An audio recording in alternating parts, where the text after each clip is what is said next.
Assalamualaikum warahmatullahi wabarakatuh. Selamat malam, salam sejahtera untuk semuanya. Pada malam hari ini, saya ingin menyampaikan pesan untuk warga Jakarta semua terkait dengan rencana pelaksanaan pembatasan sosial berskala besar yang akan kita mulai nanti malam pukul 00 tanggal 10 April 2020. Peraturan Gubernur nomor 33 tahun 2020 sudah tuntas dan peraturan Gubernur ini memiliki 28 pasal mengatur semua yang terkait dengan kegiatan di Kota Jakarta, baik kegiatan perekonomian, kegiatan sosial, kegiatan budaya, kegiatan keagamaan, kegiatan pendidikan. Di dalam peraturan gubernur ini ditetapkan pada prinsipnya seluruh masyarakat Jakarta selama 2 minggu ke depan, 14 hari ke depan, diharapkan untuk berada di rumah, berada di lingkungan rumah, dan mengurangi, meniadakan bahkan kegiatan-kegiatan di luar. Prinsipnya adalah ini bertujuan untuk memangkas mata rantai penularan COVID-19 di mana Jakarta pada saat ini merupakan epicenter dari masalah COVID ini. Jadi tujuan kita bukan bertujuan untuk mengajak semua orang di rumah. Tujuannya kenapa di rumah? Menyelamatkan diri kita, menyelamatkan keluarga, tetangga, kolega, dan membuat penyebaran virus ini bisa kita kendalikan. Di dalam pembatasan ini, saya perlu garis bawahi beberapa hal. Pertama, terkait dengan pembatasan aktivitas bekerja di tempat kerja, ini diatur di pasal 9, bahwa selama pemberlakuan PSBB, maka dilakukan penghentian sementara aktivitas kantor, aktivitas di tempat kerja, dan penghentian ini wajib diikuti dengan kegiatan bekerja di rumah atau di tempat tinggal. Kewajiban untuk menghentikan kegiatan di tempat kerja atau di kantor itu berlaku untuk semua sektor kecuali beberapa hal berikut ini.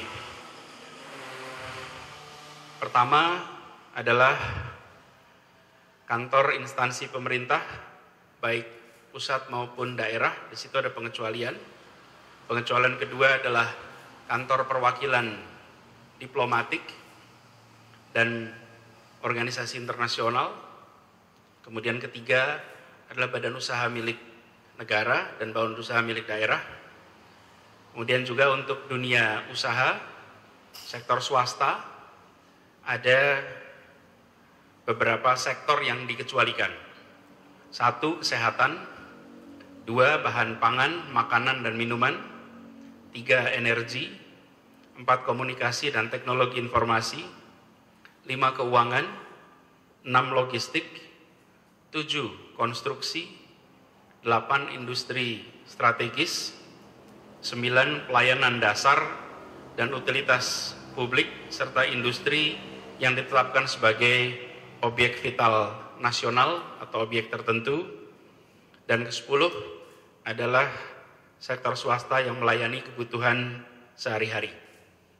Di tempat-tempat di mana dikecualikan, di sini diatur dalam peraturan gubernur pembatasan aktivitas kerja, kemudian pengaturan jumlah karyawan yang bekerja di waktu yang bersamaan untuk memastikan ada pembatasan fisik. Kemudian di dalam sektor tertentu, misalnya di dalam sektor konstruksi, maka semua pekerja harus berada di dalam lingkungan pekerjaan, lingkungan proyek, dan tidak keluar masuk. Pengelola proyek memiliki kewajiban untuk menyiapkan tempat tinggal agar mereka tempat tinggal, tempat makan, minum, fasilitas kesehatan, sehingga mereka tidak harus meninggalkan lokasi konstruksi, proyek konstruksinya.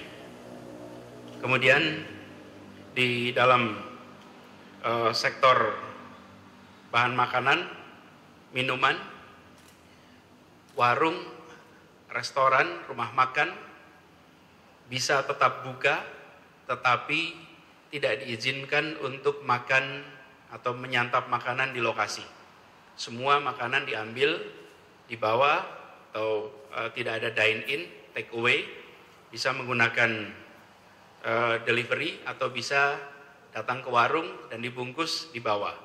Intinya adalah bukan menghentikan kegiatan usaha rumah makannya, tetapi menghentikan interaksi antar orang di rumah makan. Jadi kegiatan itu bisa jalan, tetapi dengan pembatasan. Kemudian juga terkait dengan logistik, di situ juga ada ketentuan yang mengatur bahwa kegiatan pergerakan orang dan barang ada pembatasan. Nanti saya akan sampaikan terkait dengan itu secara khusus. Kemudian terkait dengan organisasi sosial, maka organisasi sosial kemasyarakatan yang dikecualikan adalah yang bergerak di bidang sosial terkait kebencanaan, terkait dengan penanganan COVID-19. Jadi itu aktivitas yang dikecualikan. Kemudian terkait dengan pembatasan untuk kegiatan rumah ibadah sama seperti sekarang, di mana kegiatan peribadatan bersama atau keagamaan bersama di rumah ibadat itu ditiadakan dan diganti dengan kegiatan di rumah. Jadi beribadah di rumah, kegiatan keagamaan di rumah. Kemudian terkait dengan kegiatan sosial, budaya, di situ ada unsur olahraga, ada unsur kegiatan-kegiatan kebudayaan. Seluruh kegiatan itu yang sifatnya mengumpulkan orang, maka dilarang untuk dilakukan. Kemudian terkait dengan kegiatan di tempat umum, pada prinsipnya semua fasilitas umum akan ditutup. Tempat-tempat umum dilarang untuk berkumpul lebih dari 5 orang. Sekali lagi tujuannya bukan soal jumlah 5-nya, tapi tujuannya adalah soal mengurangi potensi interaksi. Kemudian terkait dengan mobilitas, moda transportasi pada prinsipnya, ini ada di pasal 18, selama pemberlakuan PSBB dilakukan pembatasan sementara penggunaan kendaraan untuk pergerakan orang dan barang di wilayah Jakarta. Ini artinya bahwa kendaraan umum seperti kemarin disampaikan dibatasi kapasitasnya menjadi 50%, dibatasi jam operasinya jam 6 pagi sampai jam 6 malam. Kemudian kendaraan pribadi itu diizinkan untuk digunakan hanya untuk bepergian memenuhi kebutuhan pokok. Jadi secara prinsip adalah dilarang bepergian menggunakan kendaraan kecuali untuk memenuhi kebutuhan pokok. Lalu ada batas maksimalnya bahwa dalam satu kendaraan roda 4 atau lebih, jumlah penumpang yang bisa naik bersamaan adalah 50% dari kapasitas kursinya. Jadi bila jumlah kursi bisa untuk 6 orang, maka maksimal 3 orang dan semua harus menggunakan masker. Terkait dengan masker ini adalah semua orang meninggalkan rumah wajib untuk menggunakan masker. Kemudian untuk kendaraan roda 2, saya tambahkan sedikit yang terkait dengan penggunaan kendaraan tadi. Selain kebutuhan pokok juga diizinkan untuk kegiatan yang termasuk dikecualikan. Jadi untuk kegiatan pemerintahan atau kegiatan swasta yang di dalam sektor-sektor yang tadi dikecualikan. Kemudian untuk kendaraan roda 2, maka kendaraan roda 2 ini juga diizinkan untuk menjadi sarana angkutan. Sekali lagi, hanya dibolehkan sebagai angkutan untuk memenuhi kebutuhan pokok atau memang bekerja di sektor yang diizinkan. Tanpa itu maka dilarang menggunakan kendaraan roda 2. Adapun kendaraan roda 2 sebagai jasa pengantaran, kemarin sempat disampaikan bahwa ojek online kita akan fasilitasi untuk bisa mengantar orang dan barang. Kemarin dalam pembicaraan dengan Kementerian Perhubungan, kita berpandangan untuk bisa diizinkan, tetapi karena belum ada perubahan di peraturan Menteri Kesehatan dan peraturan Gubernur harus sejalan dengan rujukan peraturan Menteri Kesehatan nomor 9 tahun 2020, maka kita mengatur ojek sesuai dengan pedoman pada peraturan Menteri Kesehatan nomor 9 tahun 2020, yaitu layanan ekspedisi barang termasuk sarana angkutan roda 2 berbasis aplikasi dengan batasan hanya untuk mengangkut barang dan tidak untuk mengangkut penumpang. Peraturan Gubernur merujuk kepada peraturan Menteri Kesehatan, sehingga ojek boleh untuk mengantarkan barang tetapi tidak untuk mengantarkan orang. Apabila nanti ada perubahan, maka kita akan menyesuaikan di dalam peraturan Gubernur ini. Kemudian terkait dengan kewajiban-kewajiban, seluruh komponen pemerintah berkewajiban untuk memenuhi kebutuhan bagi masyarakat miskin dan rentan miskin untuk mendapatkan bantuan selama masa PSBB ini. Dan kita, pemerintah, baik pemerintah daerah maupun pemerintah pusat, telah mengatur ini bersama-sama. Insya Allah bantuan akan segera tuntas. Mulai hari ini pembagian bantuan untuk masyarakat miskin dan rentan miskin sudah mulai dilaksanakan. Hari ini sudah 20.000 kepala keluarga. Nantinya akan ada 1,25 juta keluarga di Jakarta yang akan mendapatkan bantuan secara rutin, diberikan tiap minggu dalam bentuk kebutuhan pokok sehingga bisa melewati masa ini tanpa menghadapi masalah yang terlalu besar. Kemudian selama masa pemberlakuan PSBB ini, seluruh masyarakat, seluruh penduduk di Jakarta berkewajiban untuk mematuhi seluruh ketentuan yang ada di dalam pelaksanaan PSBB ini. Dan ini artinya bukan saja dari sisi pemerintah memiliki kewajiban, tapi masyarakat juga memiliki kewajiban untuk sama-sama kita mentaati. Adapun terkait dengan masa berlakunya, ini berlaku mulai besok tanggal 10 April sampai dengan tanggal 23 April 2020. Kemudian terkait dengan sanksi dalam hal ini sesuai dengan ketentuan yang ada, bahwa ini ada di dalam pasal 27, pelanggaran terhadap pelaksanaan PSBB dikenakan sanksi sesuai dengan ketentuan perundang-undangan, termasuk sanksi pidana.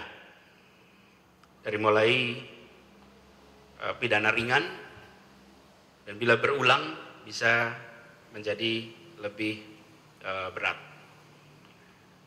Prosesnya nanti kita akan kerjakan bersama-sama dengan aparat penegak hukum untuk memastikan bahwa seluruh ketentuan ini dilaksanakan, termasuk juga ketentuan yang ada di pasal 93 Undang-Undang Nomor 6 tahun 2018 terkait karantina kesehatan, di mana bisa mendapatkan sanksi hukuman selama-lamanya 1 tahun dan denda sebesar-besarnya 100 juta rupiah.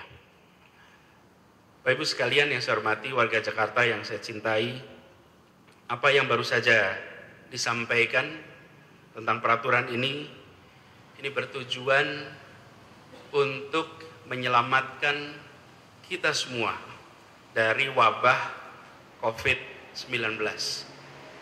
Jakarta bukan kota pertama yang menghadapi ini semua. Berbagai kota di dunia menghadapi masalah yang sama. Karena itu saya ingin menyampaikan kepada semuanya, pada seluruh masyarakat Jakarta, keputusan yang malam ini diumumkan adalah keputusan yang besar.